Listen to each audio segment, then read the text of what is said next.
Hey everybody, it's Zach from Myshire Farm, and we are on the Myshire Farm property. It's such a beautiful day out. Usually I'm either in the barn or in the office, and it was such a nice day. I thought I'd come out to one of the cow fields. You have a nice little background, and we're gonna help you with your quail adventure.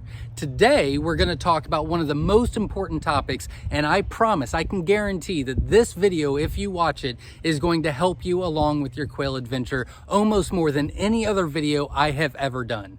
Today, we're gonna talk about chick health. We're gonna talk about the factors that are involved to keeping your chicks not just alive, but happy and healthy. And I've done a few videos like this in the past. One is like 4 or 5 years old. Another one's a little over a year old. And I've really thought about it, and I wanted to add some things to it. I wanted to update the information, and I really wanted to dive in a little bit on why. So that's what we're going to talk about today. Now, before I begin, there are 5 factors involved. I'm going to tell you what those are, but before I do, I want you to understand that if you're going to raise Coturnix quail, or pretty much any animal for a farm or a homestead or a backyard, you're going to have some loss. You're going to have some death. That is expected. That is normal. That's just a part of raising animals, right? Now, if you hatch out 100, and you have 2 to 4, maybe even 5 die from day 1 to putting them into a cage to lay eggs, that's pretty acceptable. You're gonna lose some along the way. But if you're losing 10, 20, 30, well then this video is really going to help you narrow it down. The problem is it's not one reason. It could be 5, 6, 7, but I'm going to talk about the 5 major reasons why chicks can die and to keep them happy and healthy. So the top 5 is going to be water, food, heat, environment, and hatching. That's right. Water, food, heat, environment, and hatching. And we're going to go through each one. Okay, so the 4th is environment, right? So what I mean by environment is certain things. So what I mean is they do need to be safe and secure, and they need to be wind protected. So, you know, solid sides, you know, if you have a top and a bottom that's wired, that's okay, but you need to make sure that it's covered or out of the wind because they don't like any breeze. That breeze is really going to mess up your whole heating system that we just talked about.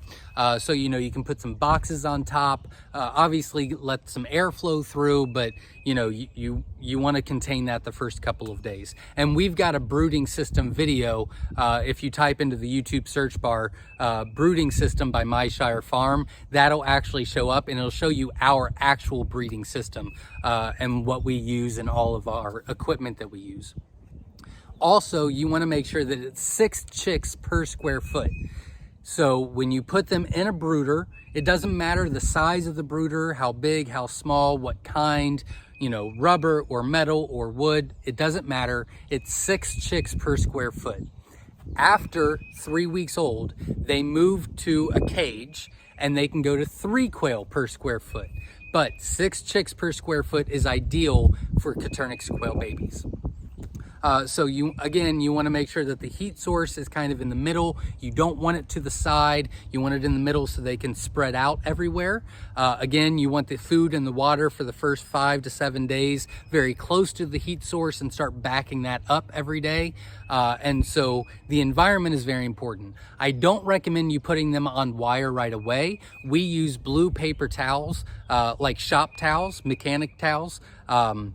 They're fairly inexpensive. You can put that down. I've seen people use like the drawer kitchen mats, you know, the rubber stuff. You need something that's non-slip. If you use regular paper towels, they will have splay leg. Their legs will go out. It's just not enough support for them. So we use blue paper towels. It's on our Amazon store. The link to that is in our description as well. After about 1 week, 7 days, you can take the blue paper towels off, and you can put them on half by half inch wire, and they'll do just fine on that. That's what we do here at Myshire Farm. So the environment can be very, very important. You don't want to overcrowd them. You also don't want to give them too much space either, right? So 6 chicks per square foot is ideal. Let's say you have a very large brooder. You can always cut half of that brooder in half if you have a very small hatch and give them that more secure space, right? Last is hatching. Now, I've not talked about this before, but the more I think about it, the more it is very important, and I kind of take it for granted because I've known for a long time, but I don't think I've actually articulated this.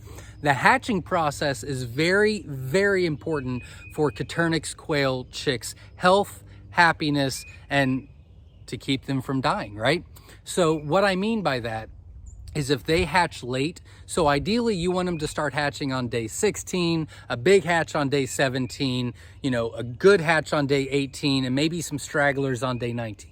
That's an ideal hatch. Now, if it goes past that, then usually they come out weak. They usually, you know, they struggle. Most of the time they fail to thrive. So you can fix these things by giving them extra food, extra water, you know, babying them a little bit. So it's not the end of the world, but you want to prevent that from happening. So if you're on day 17 and you're not seeing any action in your eggs, you want to increase your humidity 0.5% or 0.5 degree, and you want to increase your humidity 7 to 10% and let it go for 72 hours. The reason I say that is because you need those babies to hatch out as quickly as possible so you can move them to the brooder. They can regulate their own heat.